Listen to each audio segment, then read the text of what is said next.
A mother begged me to send an ambulance for her dying child, but my supervisor wouldn't let me.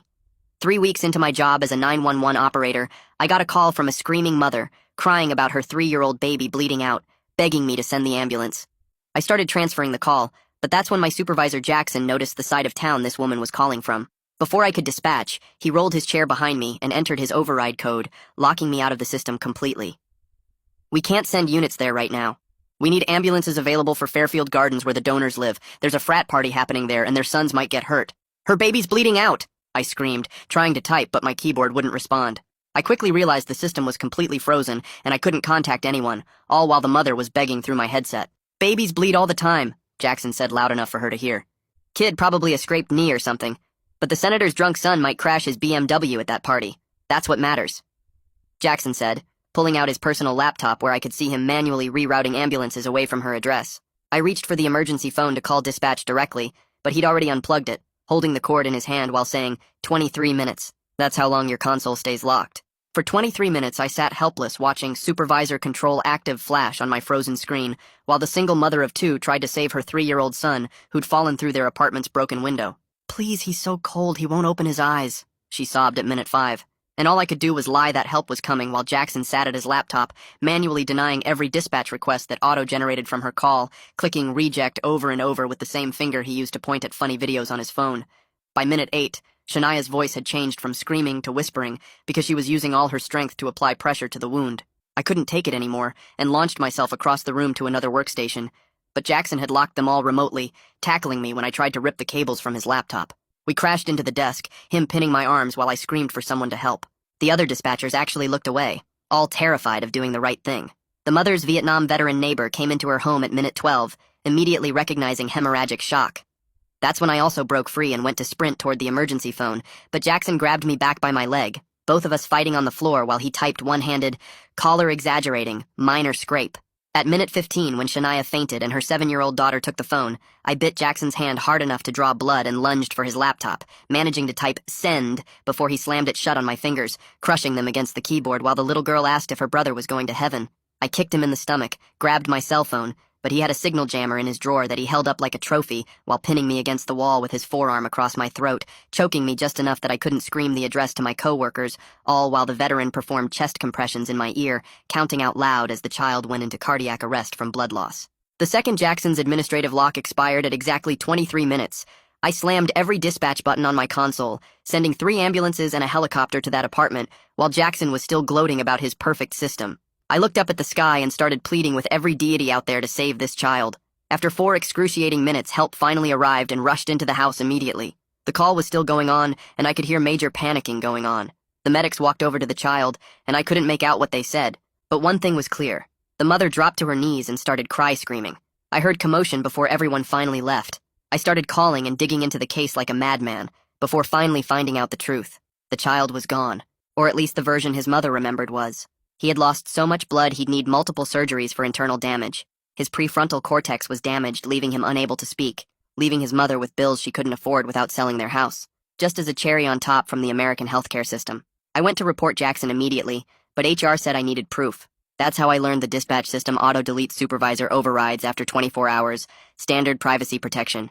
Jackson knew this, which is why he was so comfortable doing it, and when I checked, 5 other dispatchers quietly told me he'd done this before, always to addresses in poor neighborhoods. I sat in my car holding my phone, having secretly recorded Jackson admitting everything when he'd bragged to another supervisor at lunch, him laughing about how those people don't even have lawyers, when I got his text.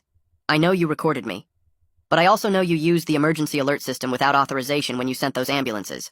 That's immediate termination and loss of your certification. Your choice. Delete the recording or never work as a dispatcher again. You have until tomorrow morning."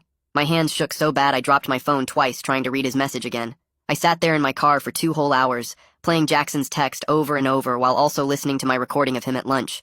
He was laughing about how those people don't even have lawyers, and bragging about doing this before. My brain kept doing the math over and over.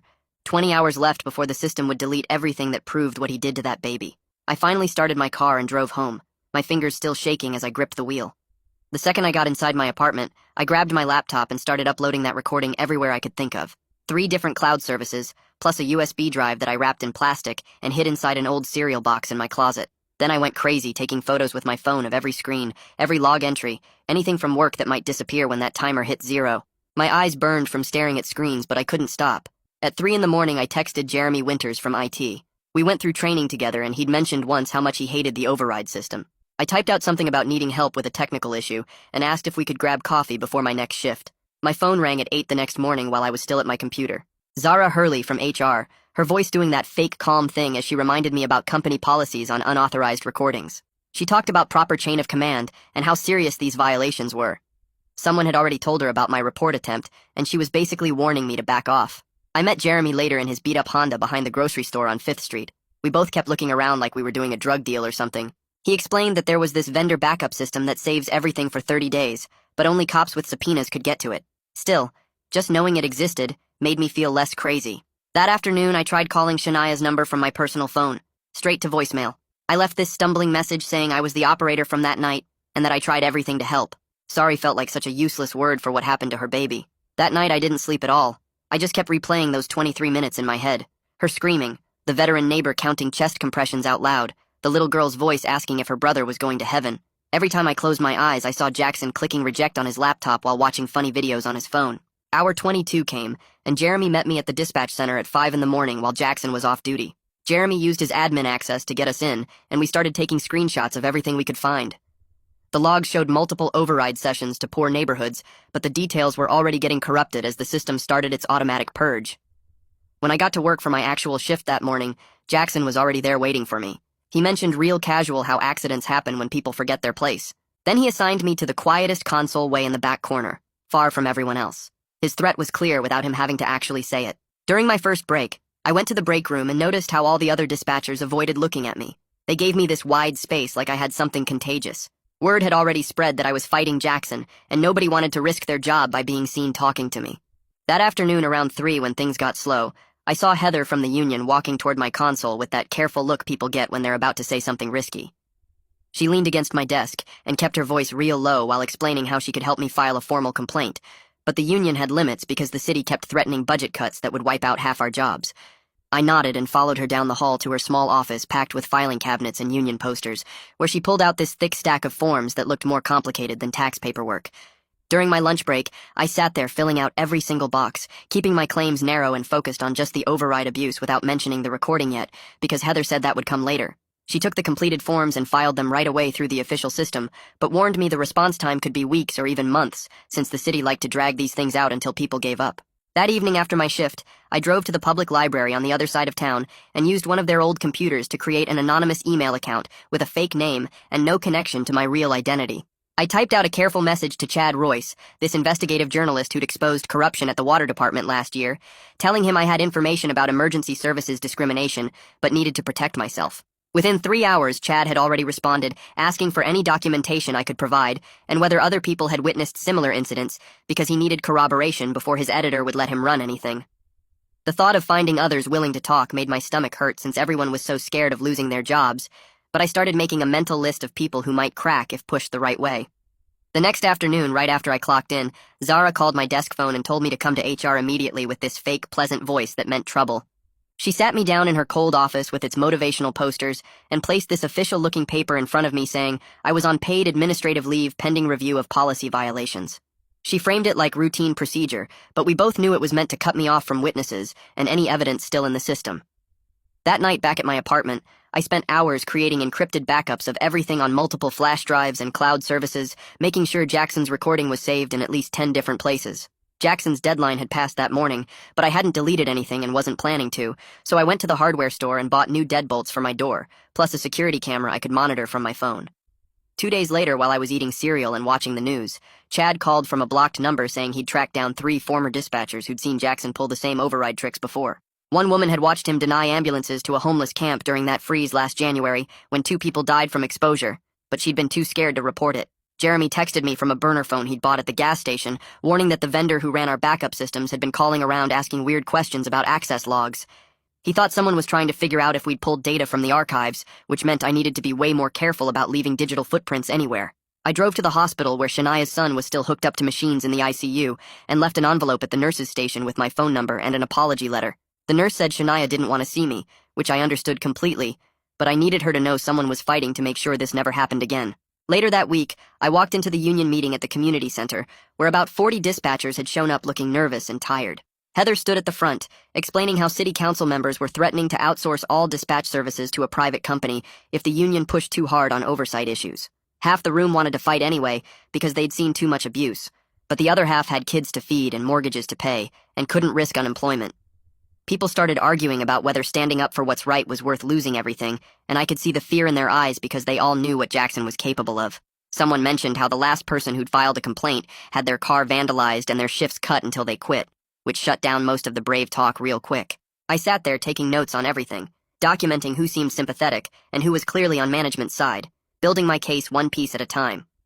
The meeting ended with no real decision, except to wait and see what the city would do next, which felt like giving up, but was probably the smart move for people with families. Walking to my car afterward, I noticed someone had stuck a note under my windshield that just said, "Drop it," in block letters, which could have been from anyone but felt like Jackson's style. I took a photo of the note and added it to my growing collection of evidence, knowing every threat and every attempt to silence me just made my case stronger. Brooks McCabe called me 3 days later from the City Oversight Committee saying they'd scheduled a public comment session about dispatch services for next week. He explained I could speak on record about what happened, but warned me that going public would probably kill any chance of keeping my certification. I told him I'd be there anyway, because staying quiet wasn't working out so great either. 2 days after that call, I found a certified letter shoved under my apartment door when I got home from my warehouse job.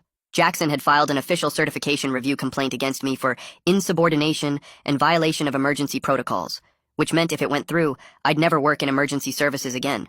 The letter had all this legal language about how I'd exceeded my authority and created unsafe conditions by sending those ambulances without supervisor approval. My hands shook reading it because this was exactly what Jackson had threatened in his text message. Heather called me that same night saying she'd heard about the complaint and wanted to connect me with someone who could help. She gave me Miranda Bell's number, a lawyer who takes whistleblower cases pro bono through the union's legal aid network.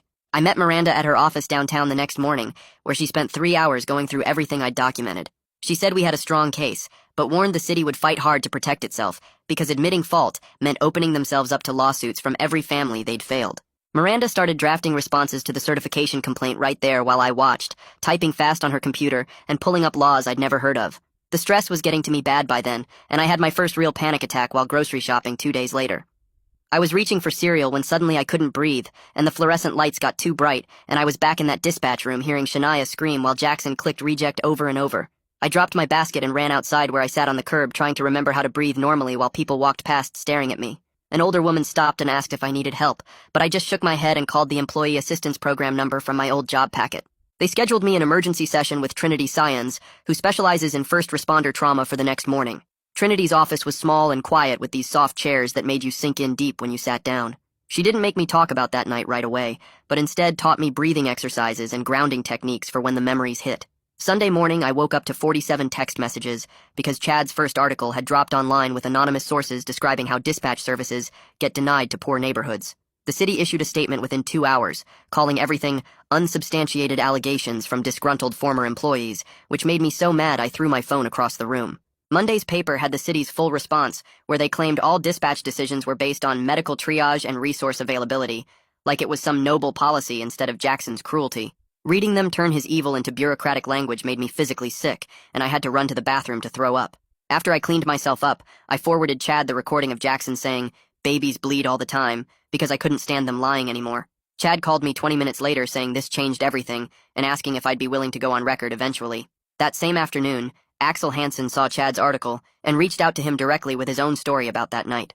Axel provided a detailed timeline that matched my recording perfectly, explaining how he'd found the child in hemorrhagic shock and started compressions while I was fighting Jackson.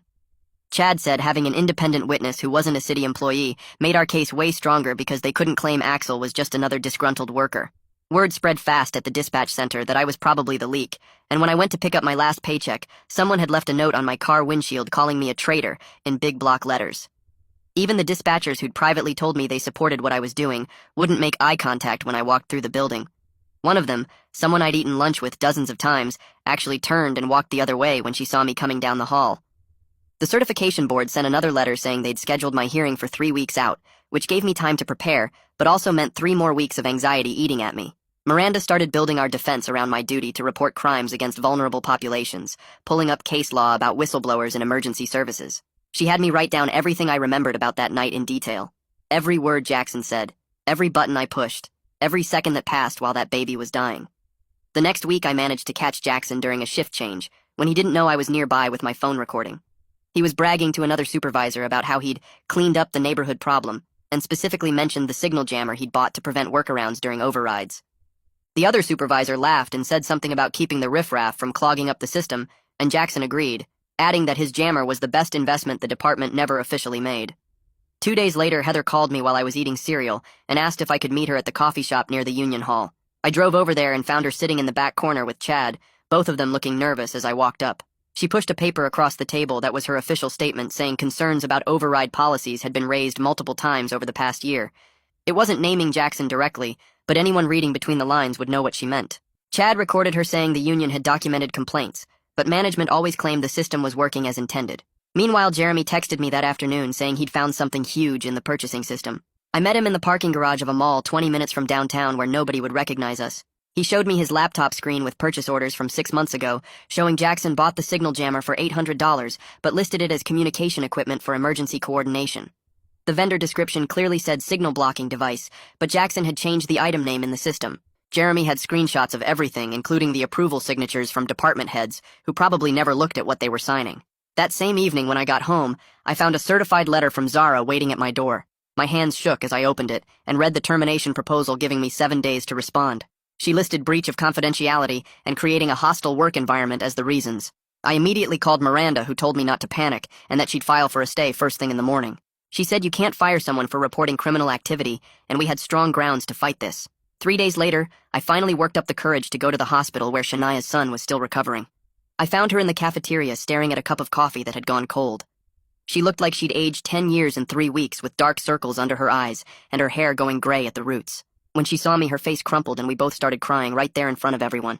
She grabbed my hand and said she didn't blame me, but she couldn't forgive the system that let this happen.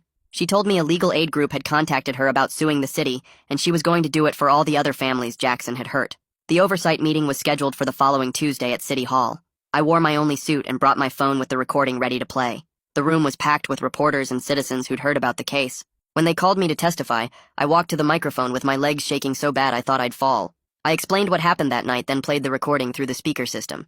You could hear a pin drop when Jackson's voice filled the room saying the senator's drunk son might crash his BMW and that's what matters.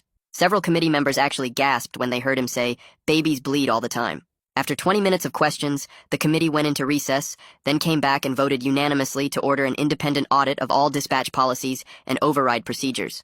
The chairman said this was the first step toward major reform, though we all knew it would take months before anything actually changed.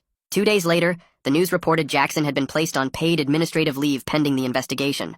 It made me sick that he was still getting his full salary while sitting at home, but at least he couldn't hurt anyone else from his couch. Miranda said this was standard procedure, and we had to be patient while the legal process played out. With no income and my savings running out fast, I had to find work immediately. I applied to every job I could find, and finally got hired at a warehouse stocking shelves on the night shift. The pay was terrible, and my back hurt from lifting boxes all night, but it covered my rent and kept food in my fridge. Going from saving lives to scanning barcodes was humbling, but I couldn't afford to be picky. Trinity had me come in twice a week to work on coping strategies for the trauma. She taught me breathing exercises where I'd count to 4 breathing in, then hold for 4, then out for 4. We practiced grounding techniques where I'd name 5 things I could see, 4 I could touch, 3 I could hear, 2 I could smell, and 1 I could taste. It helped when the panic attacks hit, which was happening less often. After weeks of these sessions, I was finally sleeping 4 or 5 hours a night, instead of lying awake replaying that call. Jeremy kept digging into the system and discovered the vendor who provided our dispatch software kept a backup of everything for 90 days, not the 30 we'd been told. This meant all the evidence from that night was still intact somewhere on their servers. Miranda immediately filed a motion to subpoena those records, though she warned me the city's lawyers would fight hard to keep them sealed. They'd claim privacy concerns and security risks and drag it out as long as possible. But at least we knew the evidence existed and couldn't be destroyed now that there was a legal hold on it. The next morning, Miranda showed up at my apartment with a stack of papers thick as a phone book and started filling out whistleblower protection forms right there on my kitchen table. She wrote fast while explaining each document and where to sign, her pen moving across the pages as she documented every single time Jackson had punished someone for questioning him. She pulled out copies of old complaints from her briefcase and showed me patterns going back 3 years where dispatchers who spoke up got moved to night shifts or had their hours cut until they quit. We spent 4 hours going through everything, and she made me sign preservation letters that she'd send to everyone at the dispatch center, telling them they couldn't delete any emails or records about my case. My phone started ringing while we were still working, and the caller ID showed it was one of the other supervisors from work. I answered and heard him tell me I was making a big mistake and burning bridges that could never be rebuilt. He kept talking about how small the emergency services community was and how word spreads fast about troublemakers. I put him on speaker so Miranda could hear, and she grabbed her phone to record while he went on about career consequences and how nobody likes a snitch. After he hung up, another supervisor called 5 minutes later with the same kind of threats wrapped in fake concern about my future. Miranda wrote down every word they said and the exact times they called, building a file that showed clear retaliation. By noon, we had 6 different calls documented, and Miranda said this was exactly the evidence we needed to prove they were trying to intimidate me. Chad called that afternoon to tell me his second article was going live in an hour, with the actual dispatch logs Jeremy and I had saved before they got deleted. He'd spent days verifying everything and cross-referencing the addresses with census data that showed a clear pattern of discrimination. When the article went up online, it spread faster than the first one, and within 2 hours, 3 city council members had posted statements distancing themselves from the dispatch department. They all used the same careful language about being deeply concerned and calling for immediate investigation, but you could tell they were scared of being connected to this mess. The comment section exploded with people sharing their own stories about calling 911 from poor neighborhoods and waiting forever for help that sometimes never came. My certification hearing was scheduled for the next week, and Miranda spent every day preparing me for what they'd ask. She had me practice answering questions about why I sent those ambulances without authorization, and we went over my response about having a duty to save lives. The morning of the hearing, I put on my only suit and drove to the state building where 5 board members sat behind a long table looking serious. They asked me to explain what happened that night, and I told them everything while they took notes and whispered to each other. One board member asked why I didn't follow proper channels, and I explained about the 23-minute lock in Jackson's signal jammer. Another wanted to know if I understood I'd violated protocol, and I said yes, but that a child's life was more important than protocol. After 2 hours of questions, they went into a private room to discuss, and came back saying they'd continue the case instead of stripping my certification right away. They said the whistleblower claims needed to be investigated before they could punish me for insubordination, which meant I had more time to fight. 3 weeks later, the independent audit report came out and confirmed everything we'd been saying about systematic bias in emergency response. The data showed poor neighborhoods got service an average of 12 minutes slower than rich areas during override situations. The report used careful language, but the numbers were clear that this wasn't random or accidental, but an actual policy. They found 67 instances in the past year where supervisors had delayed or denied service to certain zip codes. The city held an emergency meeting the next day and announced they were changing the override system immediately. From now on, it would take 2 supervisors to agree before denying any service request, and everything would be logged permanently. It was a small change that might save some lives, but it didn't fix the whole system, or bring back the people who'd already died waiting for help. Zara called me that afternoon and asked me to come to her office to discuss my situation. She sat behind her desk and slid a piece of paper across to me, offering a deal where I'd resign with a neutral reference if I dropped everything. She said fighting would just drag this out for months, and I'd probably lose anyway, plus I had bills to pay and no income. The paper said they'd drop the certification challenge and I could work somewhere else, but I had to sign right then. I told her I needed to talk to Miranda first, and she gave me 24 hours to decide. Miranda and I met at a coffee shop and went over the pros and cons of taking the deal versus fighting to the end. She said we had a strong case, but these things could take years, and the city had deep pockets to keep fighting while I was already broke. After talking for 2 hours, I decided to take the deal but negotiate for better terms.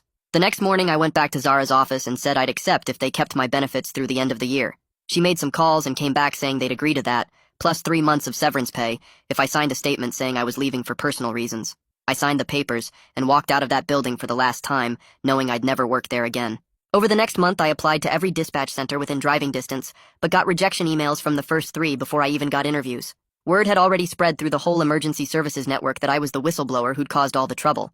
Nobody wanted to hire someone who might report problems or challenge supervisors, even if what I did was right. Meanwhile, Shania had connected with a legal aid group that specialized in civil rights cases, and they were preparing to sue the city. She called me one evening and said she was doing it for all the families who'd lost someone to Jackson's resource allocation system and asked if I'd testify if needed. I told her yes without even thinking about it. The next week, I started teaching basic first aid classes at the community center on 5th Street, right in Shania's neighborhood. The building was old with peeling paint and broken AC, but the room filled up with parents who wanted to learn how to help their kids when ambulances took too long. I showed them how to stop bleeding with towels and pressure, how to recognize when someone was going into shock, basic CPR on the practice dummies the fire department donated. Every Tuesday and Thursday evening, I drove there after my warehouse shift, teaching what I could while my certification case dragged on. 3 weeks later, the certification board finally sent their decision letter. My hands shook opening it in my car outside the warehouse. 3-month suspension instead of permanent revocation, they wrote, due to the whistleblower circumstances and the evidence I'd provided about Jackson's pattern. It hurt seeing my license suspended, but at least I'd be able to work again someday. That same afternoon, the news broke about Jackson's reassignment. The city moved him to some admin job in the permits department where he'd never touch emergency services again. Full salary and pension intact, of course. The prosecutor's office sent me a form letter saying they wouldn't file criminal charges because proving intent would be too difficult even with my recordings. I crumpled it up and threw it in my apartment dumpster.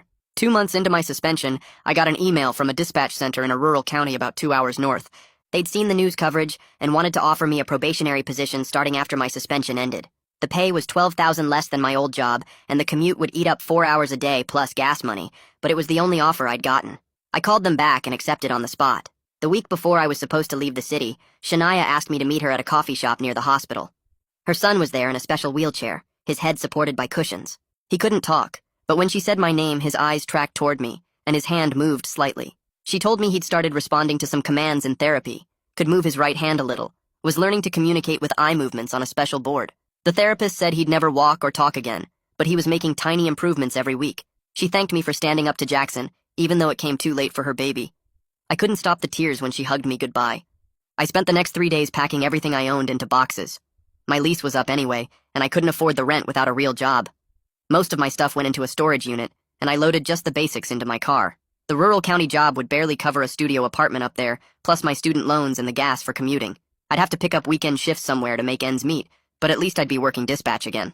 The morning before I left, the city announced new oversight rules for emergency services. 2 supervisors would have to agree on any service denial now, and they'd keep records for 5 years instead of 24 hours.